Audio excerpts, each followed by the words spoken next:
So just realized I haven't been filming any of this process of getting the flame maple cap on. As I talked about before, I really wanted to put an arm contour on it, and I was more successful than I thought it would be in putting that contour in.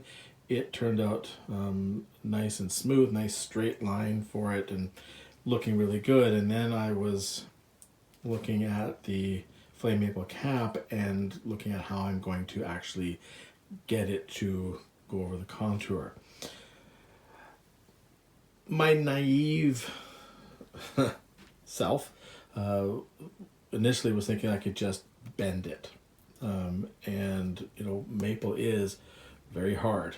This is figured maple, which creates even more challenges, and quickly realized that I've got a bit of a problem. How am I going to resolve this?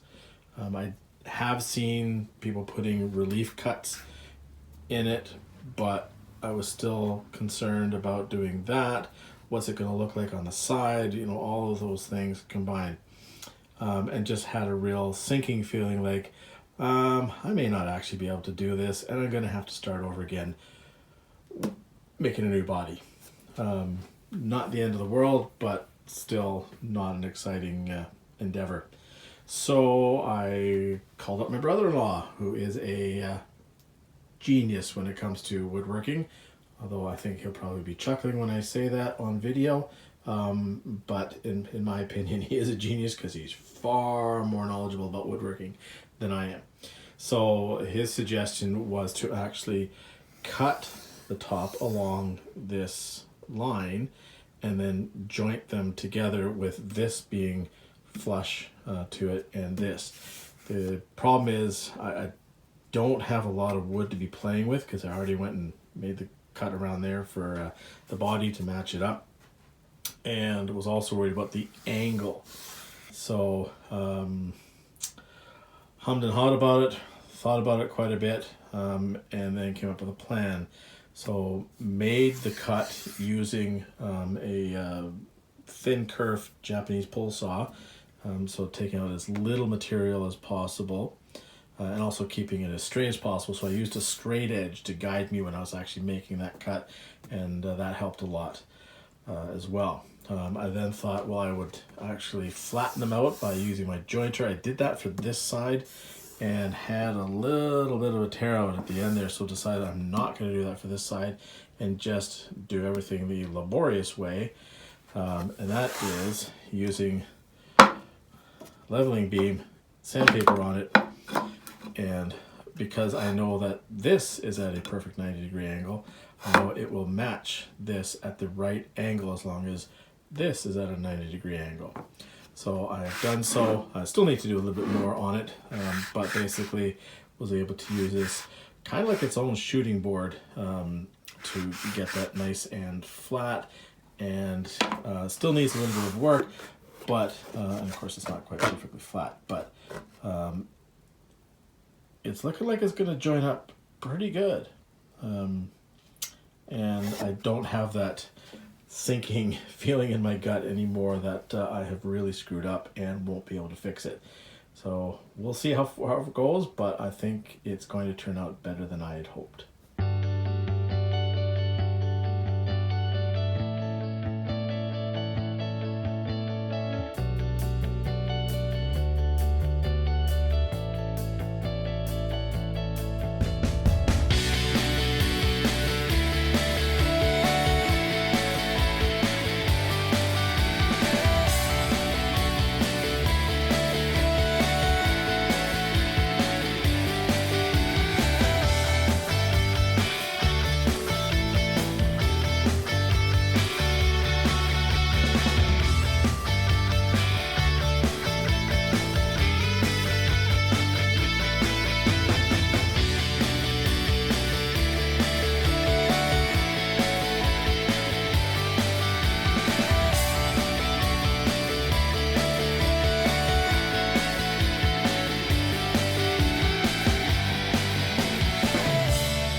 So I seem to forget to do the video part of this. Not sure how successful I'm going to be as a YouTuber, but this is just to actually capture what I'm doing on video. As you can see, I've actually drilled the holes for the dot inlays. I have made my own dot inlays using a plug cutter. There they are there, using Paduke, which is actually from the same piece of wood that I made the neck with. So just going to use a little bit of super glue, tap those in. Going to be make sure to wear my glasses because I don't want any super glue in my eyes in case it splashes up, and move forward.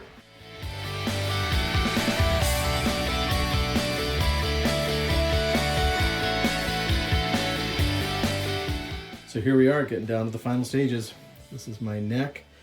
Done a lot of work on it, but still have a little bit more to do, including making a truss rod cover for this curve. I have never seen anyone do one on a curve like this, so hoping it's a first, but who knows, probably not. Anyways, so I have put together this little piece of wood that I'm going to make it out of, and it will contour along with this rounded portion, and then it'll have the same lines going across here and be matched. Hopefully it'll turn out well, and we'll see in a little bit.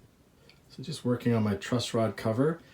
As you can see, it's shaped to the same as that contour. That's right where the truss rod is, and I've matched the lines so that when it sits on top of it, you won't even notice, hopefully. Well, you will, but you'll see the lines matching. So here's my checklist, getting down to the nitty gritty. I have the bridge with the string through holes to do, volume tone, selector switch holes, the nut slot. I have actually done the holes for the volume tone and selector switch and the nut slot. You can see them right there, and the nut slot has been done. I will have to shape that nut to its final dimensions and put in the slots, but I'm happy with the depth of the slot for the nut. I am going to, once I get it down to its final dimensions and have it all slotted, I'm going to soak it in black dye so that it kind of fits the theme of all my black components. I've actually got my black bridge right here, so I think that's going to look pretty nice. So not a lot more to do. Well, of course there's a lot more to do, but at this stage I have my body and it's looking pretty good. A lot of sanding to do. I did my round over for most of it, but because of that arm contour, the router just won't take that edge off, so I'm going to have to do that by hand. And then I have to do my final sanding on my neck, which I'm really happy how that turned out.